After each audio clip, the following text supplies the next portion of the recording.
Box বাজাতে অস্বীকার করায় এক যুবককে কুপিয়ে খুনের অভিযোগ। এই যুবককে কুপিয়ে খুনের অভিযোগে ইতিমধ্যে দুজনকে গ্রেপ্তার করা হয়েছে। প্রতিবেশীর বিরুদ্ধে এই অভিযোগ উঠেছে। সোনারপুর থানার কুষ্টিয়া এলাকার ঘটনা। খুনের অভিযোগে আটক করা হয়েছে প্রতিবেশী এবং তার স্ত্রীকে। পাড়ার কালীপুজোয় নিজের বাড়ির সাউন্ড সিস্টেম ব্যবহার করতে দিয়েছিলেন সনাতন। রাত 10টা নাগাদ সাউন্ড সিস্টেম বন্ধ করে বাড়ি নিয়ে যান। এক প্রতিবেশী অসুস্থ থাকায় বক্স চালানোয় তার অসুবিধা হয়, সেই কারণেই সাউন্ড সিস্টেম বন্ধ করে নিয়ে আসেন সনাতন। তারপরই তার বাড়িতে চড়াও হন 4 প্রতিবেশী, কুপিয়ে খুন করা হয় সেই সনাতনকে।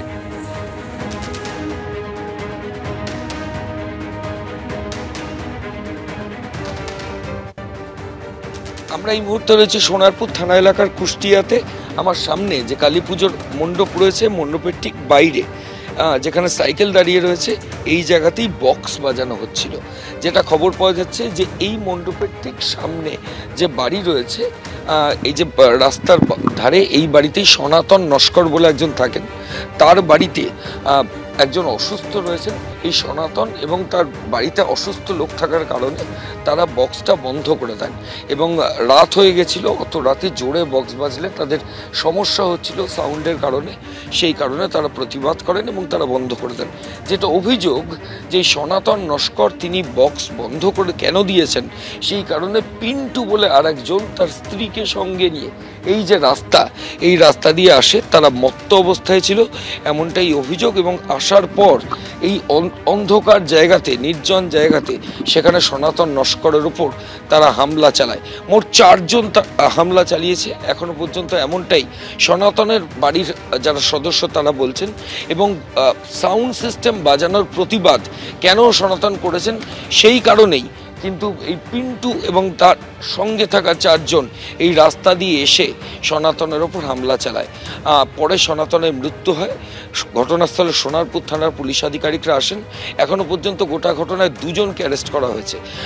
এই গোটা ঘটনার পেছনে আর কেউ রয়েছে কিনা সেটাও পুলিশ আধিকারিকরা দেখছেন। খুনের মামলা রুজু করে ইতিমধ্যেই তদন্ত শুরু হয়েছে। ক্যামেরা পার্থপ্রতিম রায়ের সঙ্গে রঞ্জিত হালদার, ময়ূক ঠাকুর চক্রবর্তী, এবিপি আনন্দ, সোনারপুর।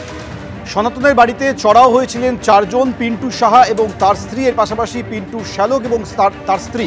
এই 4 জন মিলে সনাতনের বাড়িতে চড়াও হয়। সনাতনের মা এবং ভাইকে মারধর করা হচ্ছে দেখে সনাতন প্রতিবাদ করতে আসেন। তখনই তার উপরে ছুরি নিয়ে এলোপাথারি কোপানো হয়। মৃত্যু হয় সনাতনের।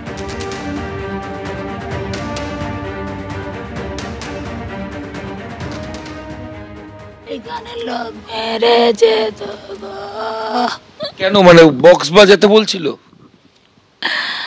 বলতে যে রাত হয়ে যাচ্ছে বলে বক্স বন্ধ করে দিয়েছে, বলে বক্স খুলতে হবে, আগে চালা। আমার ছোট ছেলের বলেছে চালা, আমার ছোট ছেলে বলেছে না রাত হয়েছে আর চালাবো না। মারলো ওরা 2 জন মিলে? 4 জন ছিল। 4 জন। কি দিয়ে মেরেছে? কি দে বাবা মেরেছে অন্ধকারে। আপনি ছিলেন ওখানে?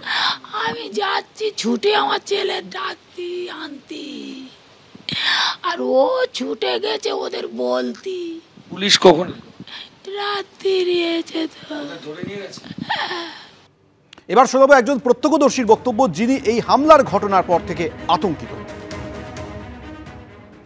এটা গিয়েছে, গেলে ওর সঙ্গে সঙ্গে ওইভাবে বুকেতন এরভাবে গিতে দিয়েছে। দিলে ছেলেটা এসে এইখানটায় পড়েছে আর আমরা এখানে দাঁড়িয়েছিলাম। ওর মা আর আমি গিয়ে সঙ্গে সঙ্গে ছেলেটা এরকম করে ধরেছি। ধরে আমি বলছি ও সোনা তোর কি হয়েছে? ও বাবা তুই কথা বল, ও সোনা তুই কথা বল। তখন ছেলের চোখ কিরকম হয়ে গেছে আর জিভ কিরকম করছে। আমি বলি সোনা তুই কথা বল, সোনা তুই কথা বল। কজন মিলে মেরেছে ওকে? পিন্টু ছিল, পিন্টুর বউ ছিল, পিন্টুর শালা ছিল, শালার বউ ছিল, 4 জন ছিল ওরা।